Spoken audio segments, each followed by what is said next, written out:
सुप्रभात। प्रस्तुत कविता विप्लव गायन विकासवादी कवि बालकृष्ण शर्मा द्वारा विरचित है।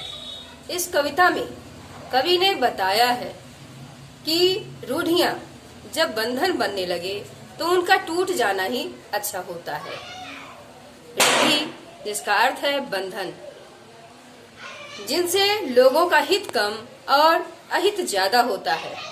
कोई भी परंपरा मानव के विकास और उन्नति के लिए होती है, न कि किसी को कष्ट पहुंचाने के लिए। नव निर्माण हेतु पुरानी परंपराओं का विध्वंस के लिए मनुष्य को सदा तत्पर रहना चाहिए।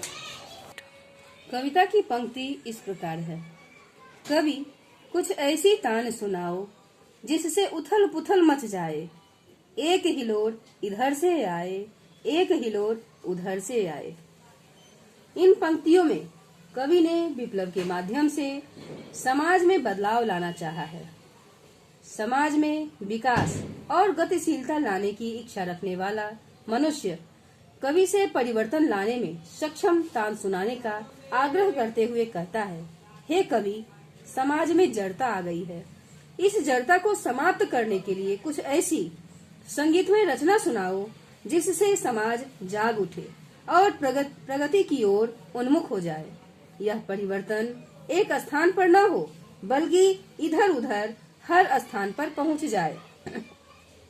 अगली पंक्ति में कवि कहते हैं, सावधान, मेरी वीणा में चिंगारियां आन बैठी हैं, टूटी हैं मिजरावें, अंगुलियां दोनों मेरी ऐठी हैं।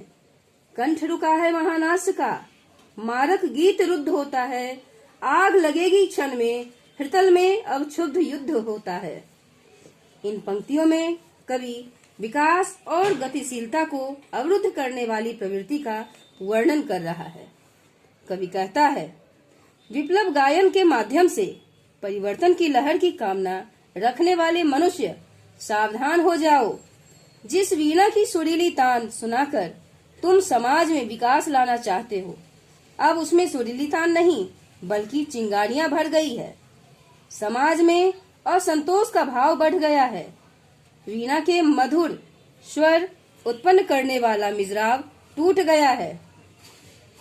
इस सितार को बजाते बजाते मेरी अंगुलियां मुड़ गई हैं।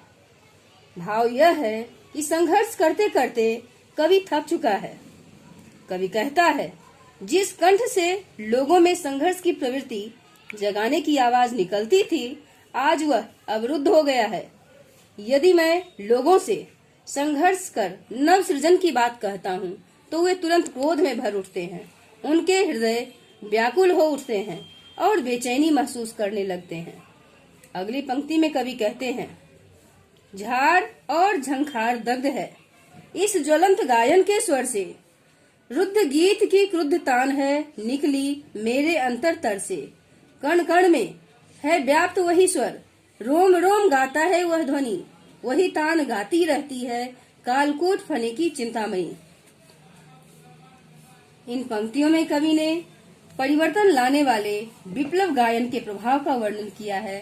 कवि कहता है कि विप्लव गायन के इस चमकते और जलते स्वर के प्रभाव से छोटे छोटे झाड़ झंखार जलने लगे हैं, अर्थात लोगों में गतिशीलता आ गई है।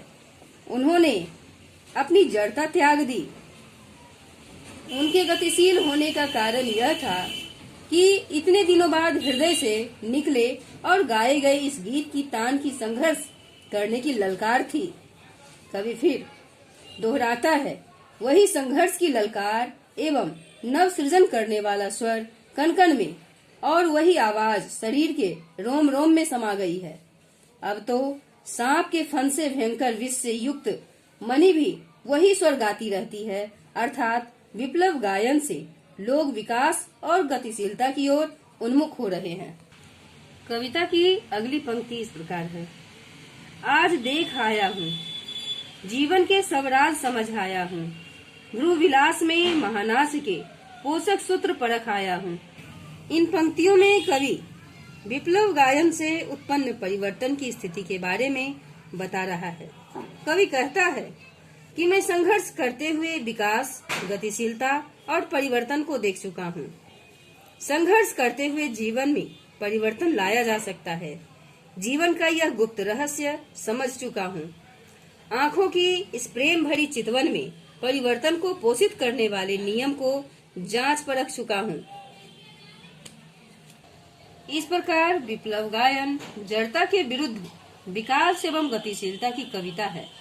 विकास और गतिशीलता को अवरुद्ध करने वाली प्रवृत्ति से संघर्ष करके कवि नया सृजन करना चाहता है।